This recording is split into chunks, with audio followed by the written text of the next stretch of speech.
He said, Jesus Christ has risen, and he is the open door. He said that Jesus Christ has risen, and he is the open door.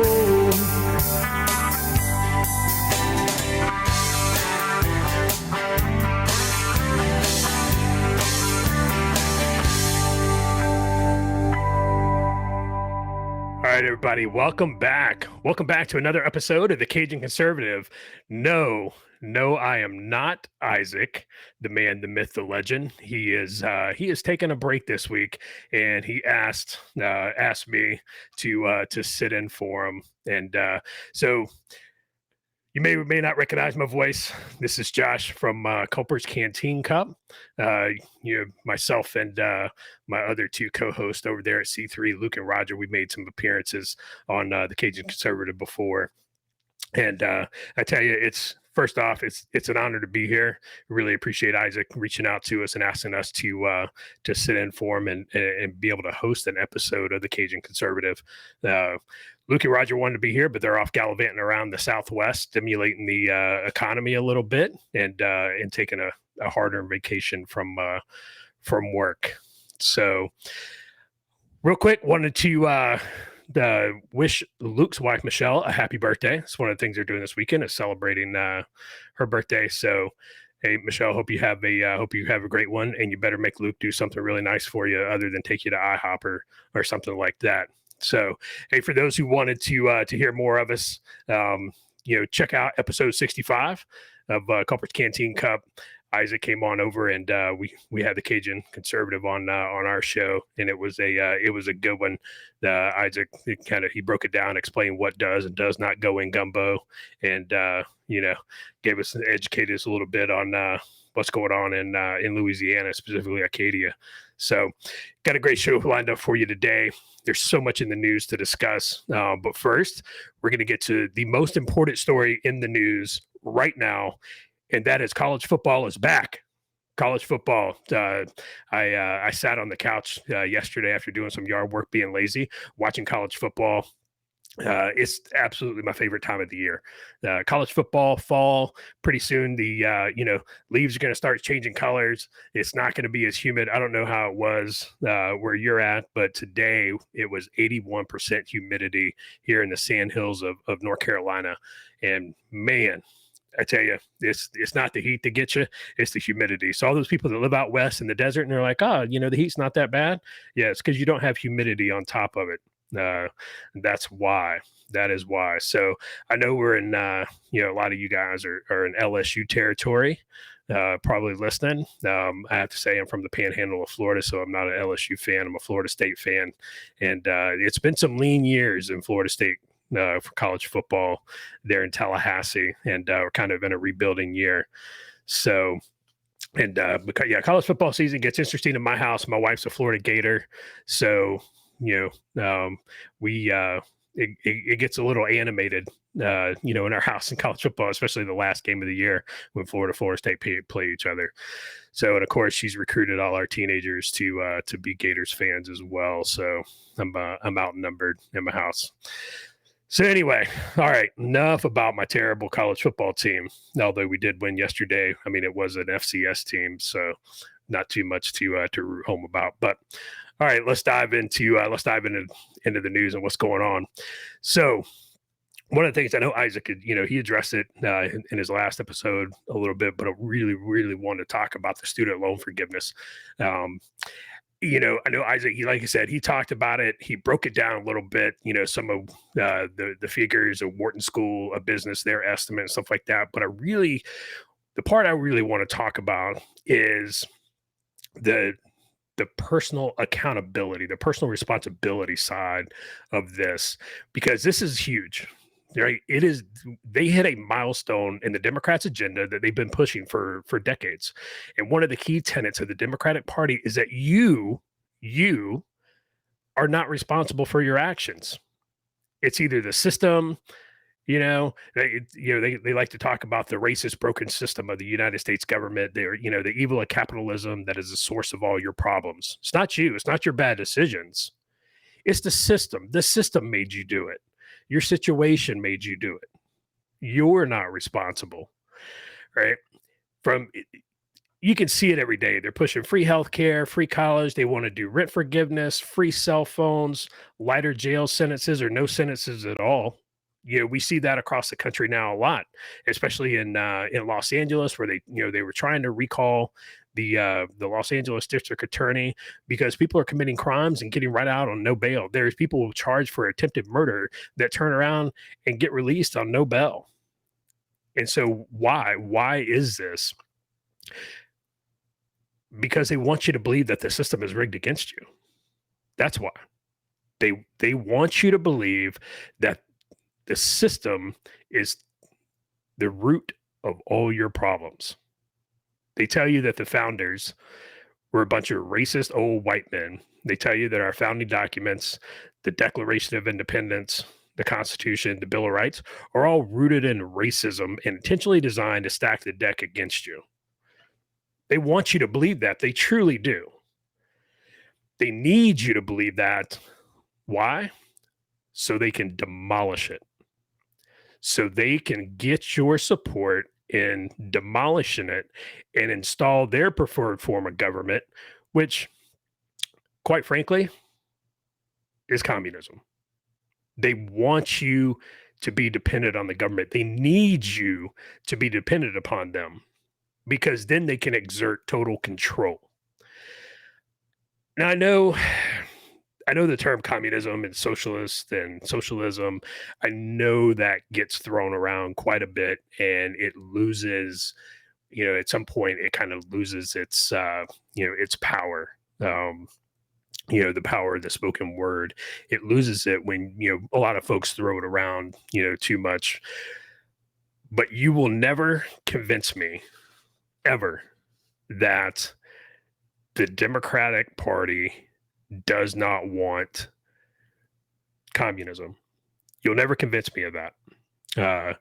They are pushing for it in their agenda. They are pushing for it in their words and their deeds. We'll talk a little bit later about kind of, where do we go from here? Where do we go, from right now? But you take a look at Congress right now. Take a look at the House of Representatives. The old guard is leaving.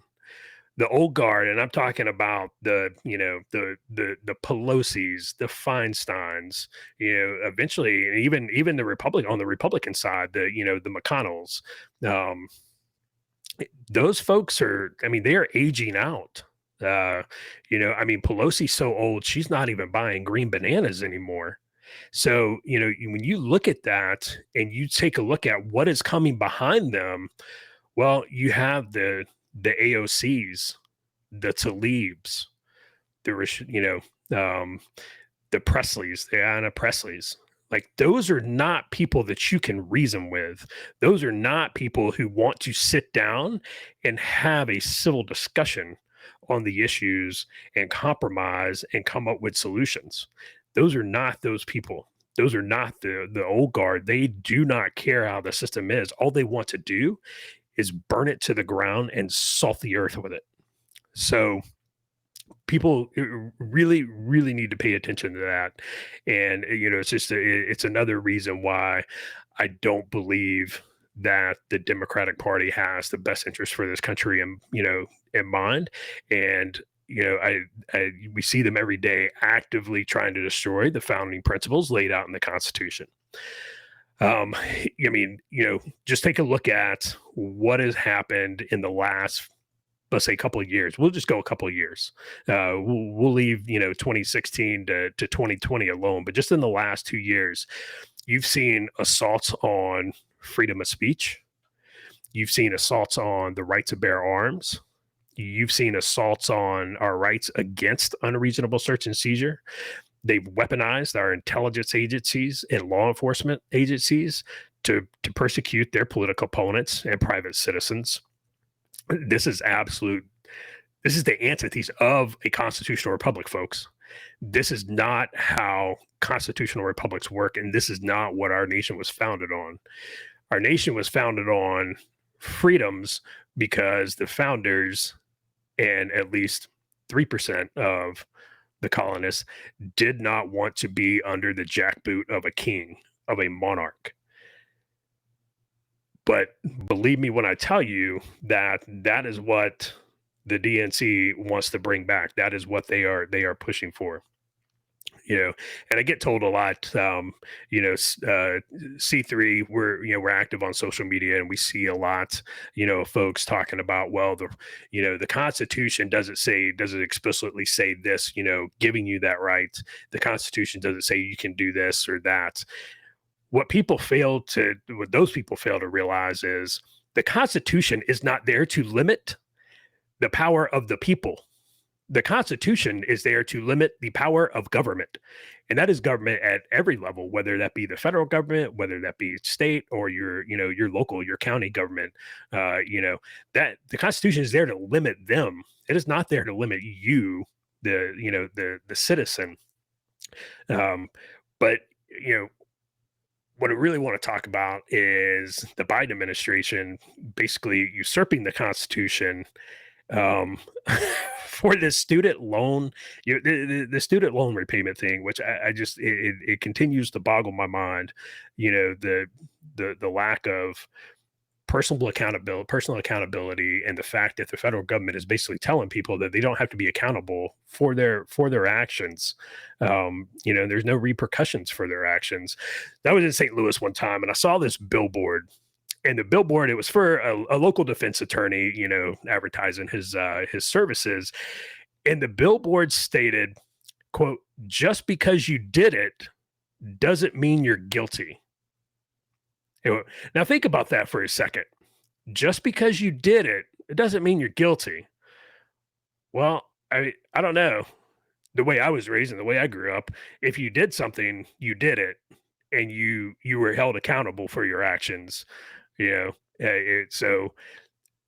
just think about what that message is sending, right? You're not accountable for your actions. Somebody else is. It was somebody else's fault. Somebody else made you do it. Somebody else put that gun in your hand. Somebody else made you steal, that piece of jewelry or whatever from the store. Not you. Wasn't your decision. When you look around, so to enter a legally binding contract, you must be at least 18 years old. Right? You are considered an adult at 18 years old. You are legally an adult. You commit a crime, you're going to be charged as an adult. You can vote. You can join the military. You can buy a gun. You can also apply for a car loan and purchase a car. Now, let's say you go to a car dealer to buy that car. You've been told your whole life that the car industry is against you, but the only way you can make it is to buy a new Corvette, right? You got to have that car. That's the only way you're going to be able to make it in this world. It's the only way you're going to be able to, attract a spouse. It's the only way you're going to have some type of social status is to have that car. That's it. That's the only way you can do it. There's no other. You can't forego the Corvette and go buy an '84 Buick Skylark, because it's just not the same, right? You need that brand new Corvette. So you go to the car dealer, and the car dealer's like, "Yeah, I'll sell you that brand new Corvette." Oh, you know what? You're 18. You don't have any credit history, so the percentage, your interest rate's going to be a little bit higher. So they tell you, "We'll sell you that new Corvette, but it's going to be at 24% interest." Now, we know, you and I know, that a 24% interest rate on a vehicle is insane. That's highway robbery. But if you're anything like I was when I was 18, I didn't care about stuff like that. I was like, yeah, give me that new Corvette. I want to look good. I want to look cool. And I want to go fast. And I want my social status to be this. And it's the only way I'll be able to make it in this world is if I have that brand new Corvette. So I go ahead and buy it. Now, you go ahead, you sign that loan agreement. You agree to pay the loan back. 24% interest. You're like, yep, sounds great. And you drive off the lot in your shiny new car. All right. Now, fast forward a couple of years. You haven't paid off much of the principal because of that 24% interest rate. And anybody who passed, basically anybody who's passed, fifth grade math kind of knows, like, principal versus interest rate and what's what. If you're anything like, my wife and I, you're always paying extra toward the principal, you know, um, so you can get that, so you can get that down. But all that fun's gone, and now that car's become a burden. You can't afford to do all the fun things you envision yourself doing. So whose fault is that? Is it my fault? Is it somebody else's fault? Well, we all know the answer. It's the responsibility of the person who agreed to the loan and the conditions therein. Why should I, you, or the taxpayers be responsible for someone else's poor financial decisions? Because that's what it really comes down to. If someone buys more house than they can afford and ultimately gets foreclosed on, that's not my fault. I'm responsible with my money. Is it my responsibility? Is it your responsibility? Well, the Democrats say it is. They say not only is your fault, it's the fault of the nation as a whole, because the only way to make it an inherently racist United States, a country that, according to the Democrat, has systemic racism baked into the founding documents, it's your responsibility, and you'll now foot the bill for it in the form of increased taxes. Now, how fair is that? How fair is it for folks who didn't voluntarily accept a loan, folks who didn't go to college, and folks who honored their obligation and paid back their college loans? What message are we sending to the country when we tell them they don't have to honor the obligations in which they, as an adult, voluntarily agreed to? There was a time when someone could give you their word and a handshake, and that was all it took to do a deal, and you could rest assured that that agreement would be honored. If it wasn't, that person was shunned, and no one would ever do business with them again. How far we have fallen. And for those, there's some people out there that want to compare the Paycheck Protection Program to student loan forgiveness. It's a crock of, you know what? Businesses took the PPP money out of a necessity because the government forced them to close due to COVID. Nobody forced you to take that college loan, but the government absolutely arrested people for not closing their businesses. That PPP loan kept roofs over people's heads and small businesses open. No one had to go to college to keep a roof over their head. Not one person in this country had to go to college to put food on the table and keep a roof over their head. Plenty of people make it and do very, very well in this world without a college degree. All right. On Friday, the federal government started calling out some of those companies who participated and charged them with hypocrisy over their disagreement with student loan forgiveness. The same government who arrested business owners, right? We just talked about that. And now they're going out and they're, 2 years ago, they championed them and celebrated, hey, thank you so much. Look, you're doing right by your employees. And now they're saying, oh, well, you can't complain about this because we gave you this. The same administration who used OSHA to illegally vaccinate 80 million plus Americans before the Supreme Court ruled it unconstitutional. The same administration who used the CDC as a cudgel against landlords who wound up having to pay multiple mortgages because they leveled an eviction moratorium before the Supreme Court ruled it unconstitutional. There's even question to the constitutionality of this loan repayment. The power of the purse lies with Congress, not the executive branch.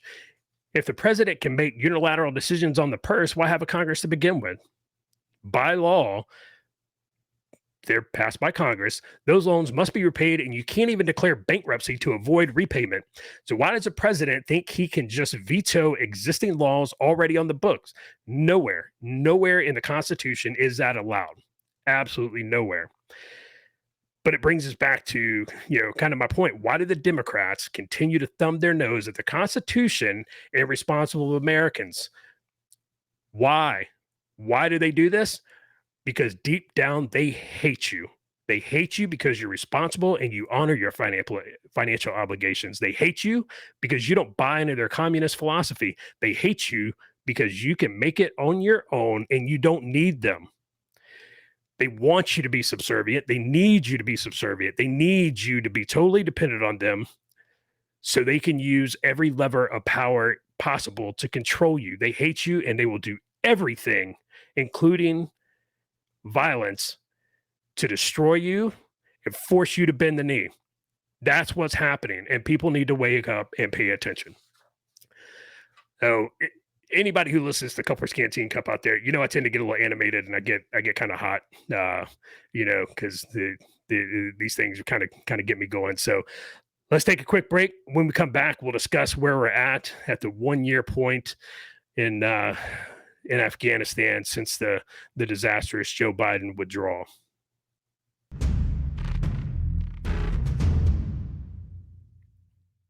How you doing, everyone? Isaac here. I'm the Cajun Conservative, and I want to thank Brother Lanny Hayes from Hayes' Dump Truck Service for their generous support of the Cajun Conservative and Brothers Just Searching. Hayes' Dump Truck Service serves the Lafayette and surrounding areas. If you have any job that you need done, like cleanup or hauling material to your job site or your home, we haul limestone, we haul sand, we haul topsoil, any type of material you need. If you're in the Lafayette and surrounding areas, please call Brother Lanny Hayes at 337-852-8043. Remember, Hayes' Dump Truck Service, where Jesus is Lord of the company. With your blood, cleansed and made us whole. Not one hoof, not one soul. All right, welcome back. Welcome back, everybody. We got a chance to get a little drink of sweet tea here and bring my blood pressure back down to an even keel. The sweet tea. I tell you, I've traveled a lot of places, and especially when you get up north, kind of north of really, I'd say like Fredericksburg, Virginia. You ask somebody, they're like, "Hey, I'll just take a sweet tea," and they ever tell you, they're like, "Well, there's sugar on the table." And you're just like, no. Because I'm going to put that sugar in my tea that you're going to give me, and it's all going to go to the bottom of the glass. It's not going to dissolve, and it's all going to be unsweet tea until that last sip, and I get a mouthful of diabetes. No, dude, not doing that. Sweet tea, man. That's where it's at. So anyway, so we'll get into to kind of where are we with Afghanistan one year later. I tell you, as a vet, I spent a lot of time in Afghanistan. So did my other two co-hosts over on C3, and countless others. And I tell you, last year it was hard. It was difficult for a lot of folks. There's a lot of feelings. There's still a lot of feelings, especially now, the 1 year anniversary of it. It's got a lot of folks in a, in a bad headspace, kind of how we left. But so let's catch up and see where we're at. First, I want to start off with a quote, which I think is very, very telling. And the quote is this: "It was a war begun for no wise purpose, carried on with a strange mixture of rashness and timidity, brought to a close after suffering and disaster, without much glory attached either to the government which directed or the great body of troops which waged it. Not one benefit, politically or militarily, has been acquired with this war. Our eventual evacuation of the country resembled the retreat of an army defeated." So that quote is from a British Army chaplain talking about the British retreat from Afghanistan in 1843. Now, that quote could have been written by a Russian, commander in the 80s, or it could have easily been written by someone, a U.S. soldier in Afghanistan, last August. I think it really hits home. I don't agree with the first sentence. I think the wise purpose, I wouldn't say there was no wise purpose of us going to Afghanistan. Almost 3,000 Americans have been murdered, and the Taliban refused to hand over those responsible. So I think going into Afghanistan was 100% just, and I'll go to my grave believing that. But we handled it very, very poorly after the first 12 months of being there, and it became what it became. So, everybody knows. So it's August. 1 year ago, Biden directed the withdrawal of U.S. forces from Afghanistan, ending, America's longest war. Afghanistan has long been referred to as the graveyard of empires. We just said, talking about the British couldn't do it, the Soviets couldn't do it, and we couldn't do it. And it is truly, even Alexander the Great, the Macedonians, couldn't do it. It's just, it's truly where empires go to die, and everybody, seems to be taking their turn in it. To say that withdrawal was an unmitigated disaster doesn't remotely do that justice. It was one of the worst military operations I've ever seen conducted. After having spent 20 plus years in the military, not only did dozens of Afghan civilians die in that, whether they were the ones that fell after clinging to the side of C-17s taken off from Kabul International, or they were 10 civilians that Joe Biden had struck with a drone in response to some 13 of our service members being killed. It was one of the most somber days of the war, when our 13 warriors got killed. It was the single largest loss of U.S. forces since Operation Red Wings. And if you don't know that story, go back, read the book by Marcus Luttrell. Group of SEALs went in to do a mission. They got in a bad spot. Only one of them made it out. The book's called Lone Survivor. Their lieutenant, who was in charge of their mission, wound up receiving the Medal of Honor. It's just it was a very tragic operation. And then Red Wings, when the rescue to go get them, and everything, and go back to Extortion 17, where we lost a Chinook. I believe there was probably 20 plus of folks got killed in that one as well. And then this, and then the 10 Afghan civilians that got killed at the end there.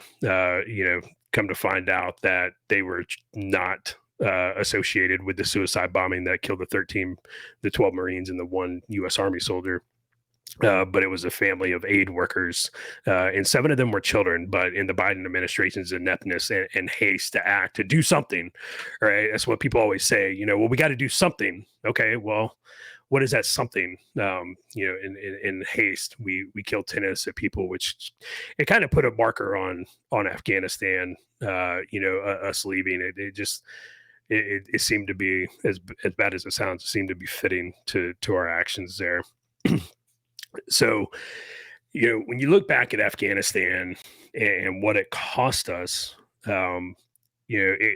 we spent approximately $25 trillion in Afghanistan. $25 trillion, 2,461 U.S. casualties. That's killed in action. That's not even accounting our wounded.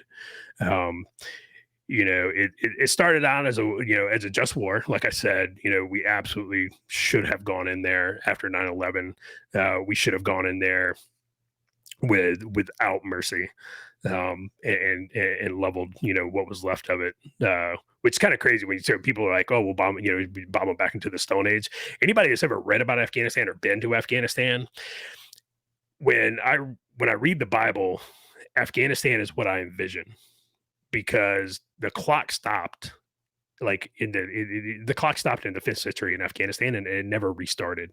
It is literally like walking through the Bible, just the way they live there and everything. But what started out, it quickly turned into a quagmire, with the introduction of conventional forces, and it's just nobody did in the Department of Defense and the U.S. government. Nobody did any level of historical analysis. Like I said earlier, other than Genghis Khan.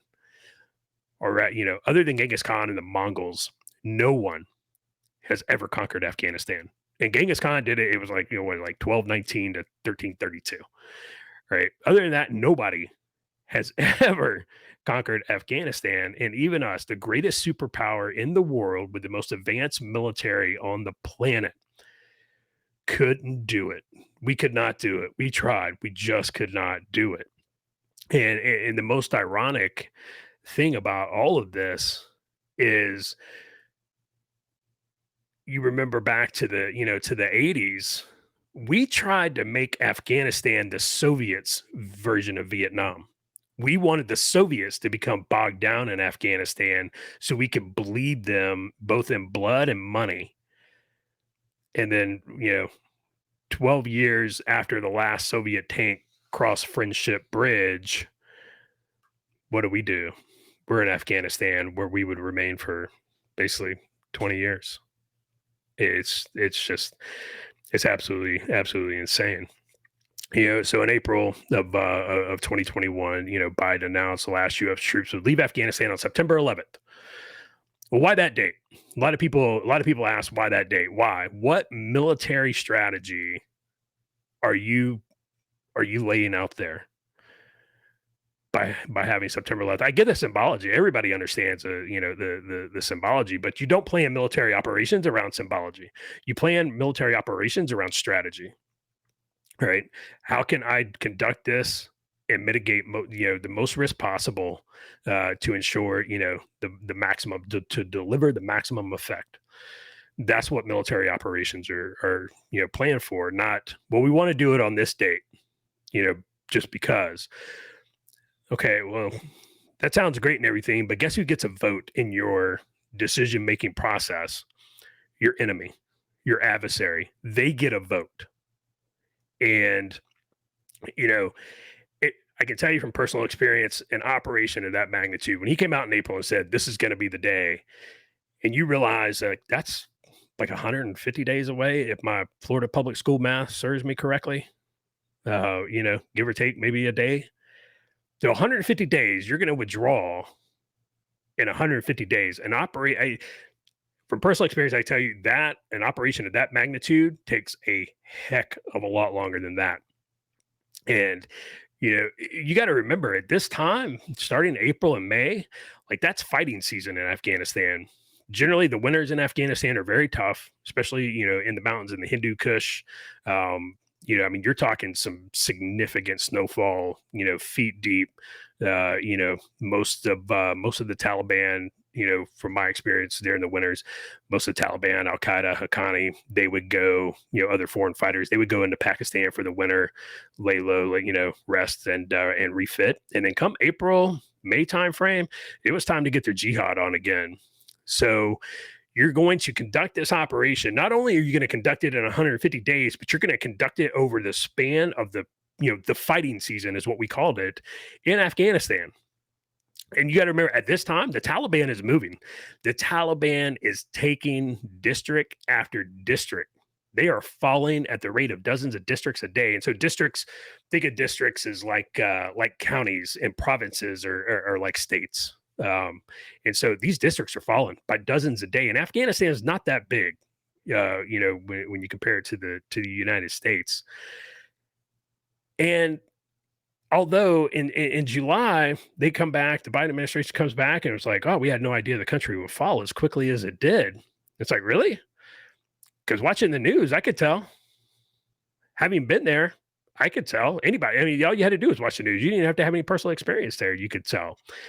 Even with this information, the administration, they continue to lie to the American people and hold fast to their timelines, even when conditions dictated otherwise. And that's the other, that's one of the big things is when you're planning a military operation, your enemy gets a vote.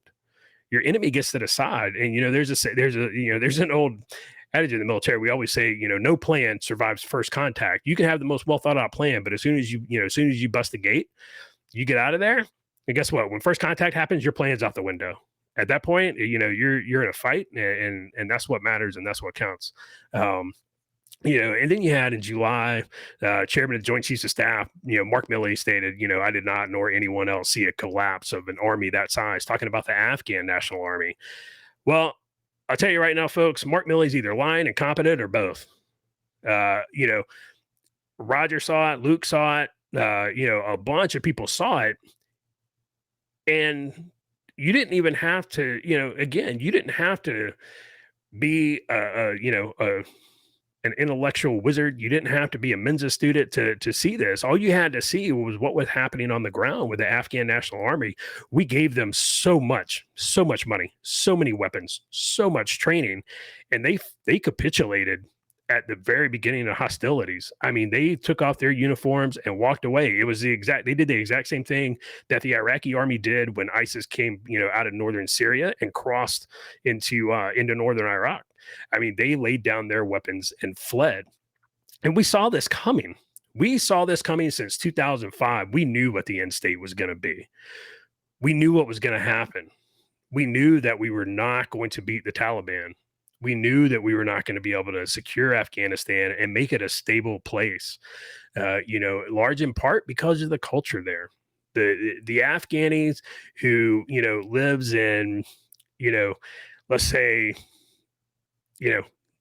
Korengal Valley, they don't care what's going on in Kabul. They don't care what's going on in Herat. They don't care what's going on in Ghazni. They don't care what's going on in Jalalabad. All they care about is what's going on in their valley. Some of them have never, ever been out of their valley. So they don't care about that stuff. And, we came in with this mindset, oh, we're going to establish a strong, central government in Kabul. It's going to help. Like, they don't care. And they're so, the ethnicities there, they're so, they are tribal. They are truly tribal. You have Tajiks, Hazaras, Pashtuns. They don't care. They don't like each other. They don't care. They're not going to help each other. They're not going to work together. It's absolutely, absolutely insane. So, General Milley, Chairman Joint Chiefs of Staff, maybe he was focused on historical events in Afghanistan and how Afghanistan was actually, being run and the ground truth, and less focused on, his white rage. The outcome may have been not as bad. As one special forces veteran put it, the world saw Superman bleed. In the short story, Biden's administration lied to the American people and got people killed in the process. So what's going on there currently? For starters, there's still Americans there. There are still Americans in Afghanistan as we record this right now, today, that Joe Biden abandoned. There was an article, front page of the Wall Street Journal today. The Afghan commandos, the ones who truly fought with us and were still fighting, they were left behind and they are being hunted down by the Taliban as we speak. Along with their families. We left Americans stranded there. The FBI threatened groups. I have firsthand knowledge of the FBI threatening groups of veterans who served in Afghanistan who were trying to get those people out. And this administration wouldn't allow it. It is absolutely crazy, folks. We left over $7 billion worth of U.S. military equipment. That remains in the country. The Taliban had a big celebration a couple of days ago in front of the old U.S. embassy in Kabul, talking about their conquests and their defeat. But the most significant thing is everybody remembers Ayman al-Zawahiri, right? He was bin Laden's number 2 man in Al-Qaeda until bin Laden basically, he got shot in the face. And now, Zawahiri become number 1. Well, we finally found him and we killed him. Where did we find him at? We found him in Kabul. He wasn't hiding in, the caves of Tora Bora, which is a, historical Al-Qaeda stronghold in Afghanistan and the scene of Operation Anaconda in March 2002. But he was in downtown Kabul. Why was he in downtown Kabul living in a condo? Why? Because he's meeting with the Taliban and working with the Taliban. Now, Biden told us that Al-Qaeda had been demolished, done. It was finished. It's gone. Here we go. We left Afghanistan in that manner, only to have the leader of Al-Qaeda move right into a condo in Kabul. It's just, and they weren't afraid. They were not afraid. And what message did we send the world? What message did we send Taiwan if China decides to invade? What message did we send, other potential allies? China and Russia are both brokering deals right now with the Taliban. China is brokering a deal. They've already broke ground on a Chinatown industrial park in Kabul. China is looking to mine it's estimated about $1 trillion worth of copper and lithium that's laying under the Shamali Plains. That gives China a Western foothold, kind of expand their Western border a little bit. We should have left in 2003 after we failed to, get bin Laden at Tora Bora, but we didn't. We stayed, and then we left in such a way as to diminish our standing in the world. The way we left was absolutely insane. Luke, put it best. If I'm going to sell my car, I can do it in such a manner to maximize my profit with little risk, right? We've all sold something before. It's like, hey, I want to maximize my profit on this, or you can just drive it off a cliff and get nothing. Well, Biden decided to drive it off a cliff and get nothing in return. But nobody should be surprised. Nobody should be surprised. You just need to harken back to, former Secretary of Defense, Robert Gates. He was Secretary of Defense, for George W. Bush and Barack Obama. Even Barack Obama liked him so much that he kept him on, during some of his time. And, Bob Gates said it best one time when he was asked about Biden and, foreign policy. And Bob Gates said, well, Biden has been wrong on nearly every major foreign policy and national security issue over the past 4 decades. This time was no different. And 13 Americans paid with their lives for that. It's truly sad and it's truly tragic. And I fear one day that our kids are going to have to go back into Afghanistan because it's now become a place for terrorist organizations and our adversaries to, have that operational time and space to conduct attacks against us. I hope Isaac doesn't mind, but I'm gonna shamelessly plug an episode that we did over at Culper's Canteen Cup on the fall of Kabul. It's right after episode 64 is what we call a sip from the cup. It's kind of a little bonus type episode. And then while you're listening to that, listen to episode 65 right after, because that's when we have the Cajun Conservative over to C3, and you can listen. So yeah, sip from the cup, the fall of Kabul. And with that, folks, we'll take one more commercial break here, and we'll come back for the final segment. So stay with me.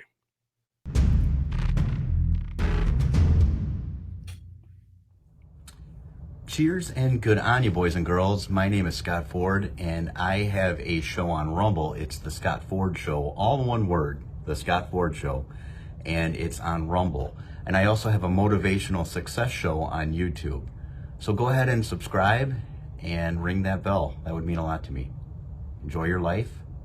Thank you, Isaac. God bless. You're my peace of mind when this old world seems to get me down. All right. Welcome back, everybody. Last segment, you only got to listen to me for a little bit longer. So hopefully everybody's still there. Hopefully you stuck with me.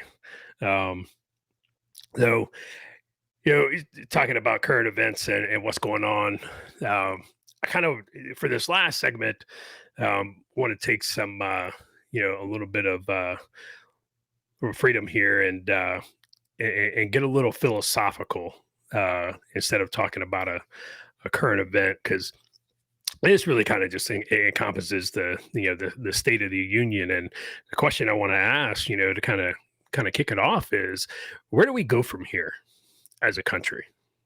Where do we go? So I'm an 80s kid. I grew up in the 80s. I grew up, watching G.I. Joe and He-Man and Thundercats, and, I liked Hulk Hogan, hated the Iron Sheik and Nikita Koloff, and, and the WWF. And, I was sad later on when I learned wrestling, was it real? So, but I enjoyed it. Grew up on Red Dawn, and not that terrible remake that they did 5-10 years ago. I'm talking about the original Red Dawn, like Patrick Swayze and Powers Booth and C. Thomas Howell and Charlie Sheen and crew, before Charlie Sheen went Tiger Blood crazy. I hated the Soviets, I hated communism, and I hated English peas. When I was a kid, I really didn't pay attention to politics for the most part until a little bit later, when I actually got my first real paycheck. A real paycheck where they actually took taxes out of. Before then, I always did, work and mowed yards or did whatever I could, wherever I could to get a little bit, as my grandma called it, a little folded money, a little walking around money. But I didn't really pay attention to politics until I saw my first real paycheck with taxes taken out. And I was like, hold up. Why are they taking all this money out of my paycheck? So I kind of thought, it really got me thinking. I was like, I'm bagging groceries at at the local grocery store. Surely, I'm not funding the federal government. They don't need me, to do that. But I guess, apparently they did. And it was kind of a wake up call, for a 16-year-old to, you work and then, you start asking, okay, where is that money going? And why are they taking that money out. And so I kind of got interested in, a little bit more in the politics and stuff. And I'd bring it up with my parents every now and then. And, I kind of always got you just don't talk about politics or religion. Um, and I think a lot of us got that. Um, the tack I kind of take with my kids now is here's how to have a civil discussion about politics and religion, because I think part of the problem that we have today is that, our generation never learned how to talk about it and how to have a civil conversation about it. It was, you just don't talk about those things. Well, okay, well, if you don't talk about those things, it's going to get to the point where you have to. And if you don't know how to do it, like, you're going to go through a lot of growing pains, on it. And so, but, where do we go from here? I talk to my friends a lot, growing up too, about politics and, later on in life. And, there's times that some of us agree, there's times that some of us disagree. But again, the conversations were civil. At the end of the day, we all agree that even, we all agree that politicians, by and large, both sides of the aisle, are out for themselves, a lot of times, and they truly don't necessarily care about, the constituents, meaning us, the little guy. But what we did and we could agree on was that the Declaration of Independence and the Constitution and the Bill of Rights were the three greatest documents ever written outside of the Bible, right? And so we could agree that at the end of the day, the country was the greatest country in the world.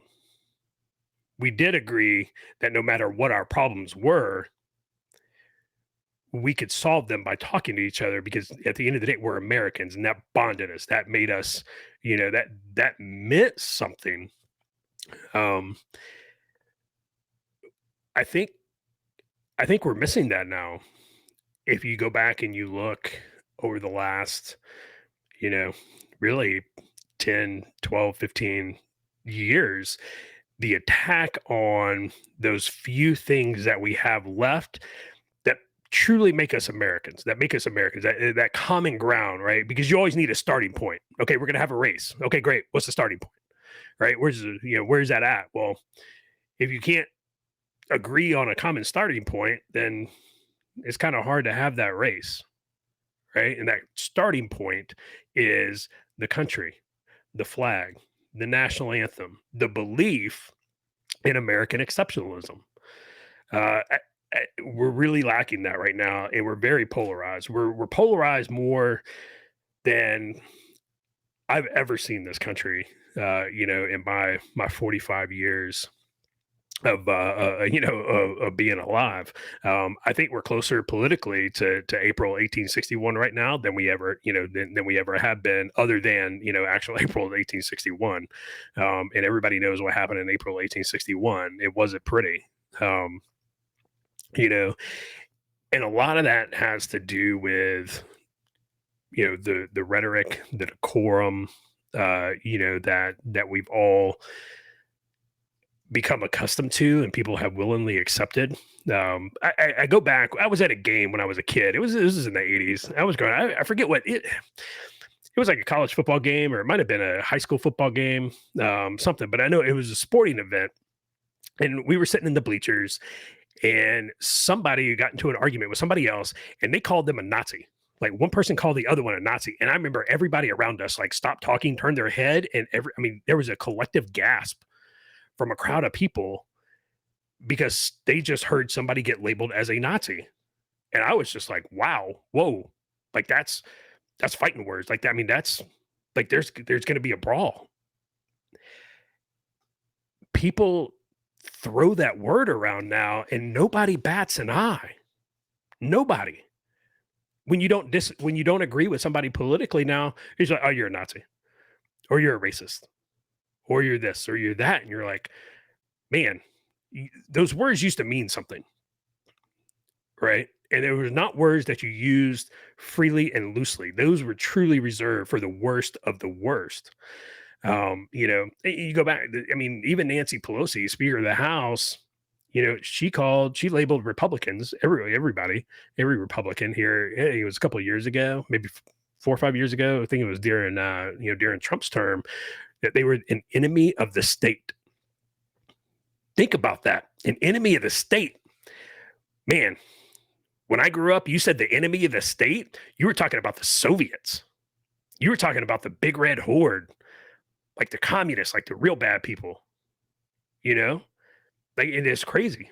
Like here you have an elected official, third in line to the presidency, third in line, labeling political opponents an enemy of the state.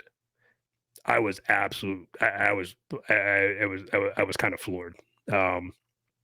You know, because that was the people who, I mean, they represented an existential threat to our way of life. Right. I remember doing I don't know if you guys remember doing, you know, from this generation, doing the, you know, the nuclear fallout drills at school where you get under your desk, like that little piece of, you know, laminated particle board is going to really, really protect you in the event of a nuclear explosion. You didn't know. You're a kid. Nowadays, you're like, yeah, man, that was not going to help you at all. You know, but now you have it, you know, talking about Pelosi, just remembered last week, Karen Jean-Pierre, and I know I'm saying that wrong, and I know, you know, I know the Cajuns are going to get upset with me for not pronouncing that French right. You know, she defended President Biden's statements last week where he equated the "Make America Great Again" movement, right? So all, you know, all of Trump's, you know, voters and supporters, it called him semi-fascist, and the White House doubled down on that. Didn't he campaign that he was going to be the great, you know, healer and that he wasn't going to divide the nation? And then he just got up there and labeled basically half the country fascist. Like, this is crazy. This is absolutely crazy. And then, you know, the press secretary doubled down when she was questioned on it by Peter Doocy. It's absolutely crazy, and it's rich. It's rich coming from the same administration who spent the last 2 years shredding the Constitution, you know, using OSHA and the CDCs we talked about in the you know, in the first segment. These people, you know, these are the same people, Biden and you know, Susan Rice and you know, Blinken. All of these folks are the same people that at the end of the Obama presidency and the, you know, during the Trump presidency, used the FBI to undermine the Trump administration with their long debunked Russian collusion hoax, right? The FBI, you know, the FBI and that organization, the main problem with the FBI is that they have both an intelligence authority and a law enforcement authority. They should not have both. The FBI should absolutely be broken down and rebuilt, and it should not have an intelligence collection authority, as one of the worst things they ever did. But people did it after 9/11, you know, when we came out with the Patriot Act, which was an egregious assault on the Constitution. You know, but people were scared. And when people get scared, that is when they make emotional decisions. And I'll tell you right now, 9 out of 10 decisions that are made based on emotion are bad. They're wrong. Always. You have to be able to step back, take the emotion out of it, and then look at the problem to, you know, to formulate your decision. Emotional based decisions never work. It's why, you know, you see, you know, let's say, you know, couples are arguing or whatever, like when people are yelling at each other, nothing like that's done. There's no positive decision that's going to be made, you know, at that point. And so, you know, it's the same thing with COVID. We saw it during COVID. People got scared. People didn't know what it was. People got scared. You know, people called and, you know, the government was like, we're shutting down businesses. We're doing this. We're stripping you of, you know, your constitutional rights. And a bunch of people, a lot of people, the majority of people said, okay, that's fine, because my safety is more important than my freedom. Never, ever, ever give up any of your freedoms for any perceived amount of safety. Because guess what? You're never going to get them back. The government is never going to come back to you and say, okay, we're going to give you your freedoms back now. Everything they take, they are keeping. And at the end of the day, your freedom and your safety, that's your job. No one is responsible for helping you. That's your job. You know, anybody who's seen, if you haven't seen it, go watch 1883, you know, on Paramount. You go back and you think about the pioneers who got in covered wagons, who traveled west. They didn't know what was out there. They knew it was dangerous, but they didn't say, "Man, the government should really help me. The government should really help us, man. We're in a stick now." Anybody who played that Oregon Trail game, you guys remember the Oregon Trail game from when you were kids? It's like Susan got dysentery, and you lost 2 ox in the Kansas River, and your wagon wheel's broken. The government didn't come help you. That was your responsibility. You are responsible for your safety, no one else. So again, getting a little carried away here, but this is the same administration who wants to call people fascists. They were the same ones, these are the same folks who pushed the altered FISA warrants to spy on Carter Page, who was then at the time a Trump aide. They falsified the FISA warrants, and the lawyer who was charged doing that, guess what? As of about 3 weeks ago, he has been reinstated. He has been put back to work. He's a lawyer in D.C. He didn't even serve out his entire probation after falsifying a warrant that went in front of the FISA court. And the FISA court even rebuked him and said, had we known the information had been altered, or had we known all of the information that you withheld, we would not have granted that warrant. These are the same people. These are the same people who made billions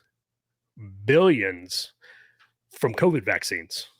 They help those companies make billions, and their stocks, I guarantee every single one of them owns stocks in those in Pfizer and Moderna. Every single one of them. The same people got the FBI to get Facebook to suppress the Hunter Biden laptop story in 2020, leading up to the election, because they knew. Because they knew at the time it wasn't Russian disinformation. They knew the Hunter Biden laptop was real. They knew all those videos, all those emails, 10% for the big guy. They knew all of that was very real, and they didn't want it out there. So who are the fascists? Who are they? The same people would now have you believe that Donald Trump stole classified information from the White House, even though the Government Accountability Office is the one who boxed it up and sent it to him. It started off, follow that story closely, because it started off, it was nuclear codes. And then it turned into, it was human intelligence information. And now it's, it wasn't being stored correctly. So you see how the narrative keeps changing? Because they know they're wrong. They're using the levers of the federal government to persecute their political opponents. Now, if that's not communism, that's not fascism, I don't know what is. Because I've been in countries and I've been in a lot of places and I've seen that happen firsthand, and it's not pretty. And so it leads us to, where do we go from right here? Do we continue down this road? Do we not continue down this road? Do we stand up and say, okay, enough? We can't have this here. What path is left if we can't resolve our differences through discussion, negotiation, or legal means?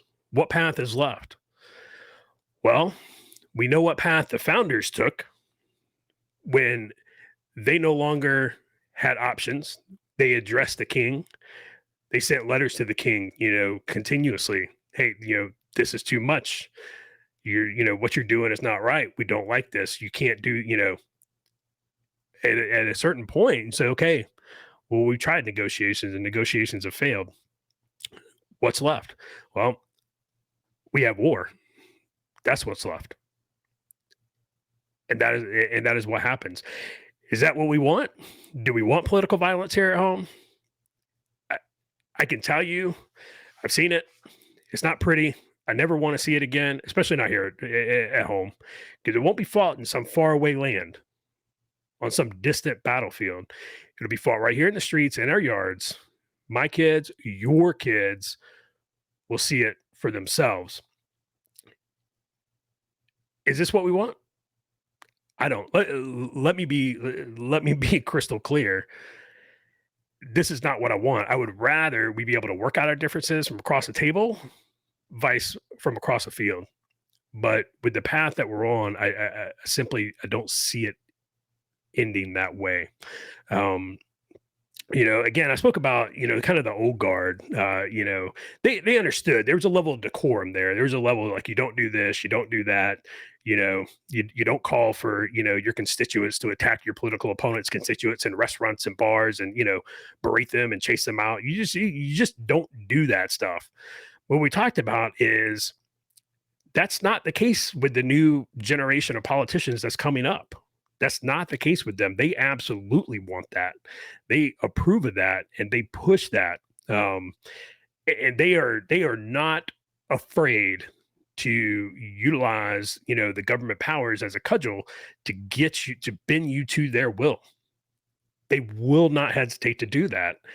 And it's very dangerous time right now. Very dangerous time, I believe. As Luke says, and as Roger says over on C3, there's 4 types of people: those who will order you onto a train, those who will help put you on a train, those who would get on a train themselves, and those who will watch and do nothing while you're put on a train. Now, there may be some people listening to this right now saying, "Oh, this will never happen here in the United States." No, it's never happened. This all hyperbole, and that's fear mongering. It'll never happen. Well, I'll tell you, and it's a quote from Enoch Powell. If you don't know who he is, go look him up. But his quote is true, 100%, and it's this: history is littered with wars everybody knew could never happen. So think about that. I'm going to leave you with that. I've got one other thing to add in here, but think about what do we want? Where does this path go? What do we truly want? Out of this country, and then you need to vote accordingly, and prepare yourself accordingly. And prepare your kids. Make your kids strong, people, because they're going to need to be. Because I think there's some dark times ahead of us. With that being said, last thing I want to throw out a shameless plug here. One of the things that I'm really passionate about, other than being involved in politics and giving people my unimported opinion, is helping veterans within the special operations community, deal with post-traumatic stress and traumatic brain injury. So for those who may not know, Luke and I wrote a book, and we donated the first round of publication. We donated 100% of the proceeds to the All Secure Foundation. So the All Secure Foundation is ran by Tom and Jen Satterley, friends of mine. And Tom is a retired sergeant major out of the U.S. Army Delta Force, and they are truly saving lives. Please, they're on all the socials. Go check them out. They got a website. But I also wanted to plug mine and Luke's book on here as well, because again, we're still donating 100% of the proceeds to the All Secure Foundation. And I'll include I'll get the link to the book to Isaac so he can post it up. I'll give you the title, but you're not going to remember it, and it's going to be hard to find. It's called SNAFUs, FUBARs, TARFUs, and Other Sordid Tales. And what it is, it's a collection of short stories from my career and from Luke's career that we thought were, some of them are humorous, some of them are sad, and it was just kind of a way for us to show that, there's a lot of books out there from veterans, and they're all, no kidding, here I was, up to my armpits and, spit brass and hand grenade pins. Well, that's not, not every, not every story in the Army is like that. There's some others, and there's some pretty funny ones in there. So we'll include the link in the show description. If you don't mind, please take a look at it. Please help out the All Secure Foundation as they work to continue to save lives. So that's going to do it for this episode. Again, I want to thank Isaac for inviting us to host this show. It was an honor. We really appreciate it. And just want to let you guys know, take care of each other, be good to each other, and God bless you. And he is the open door. He said that Jesus Christ has risen. and He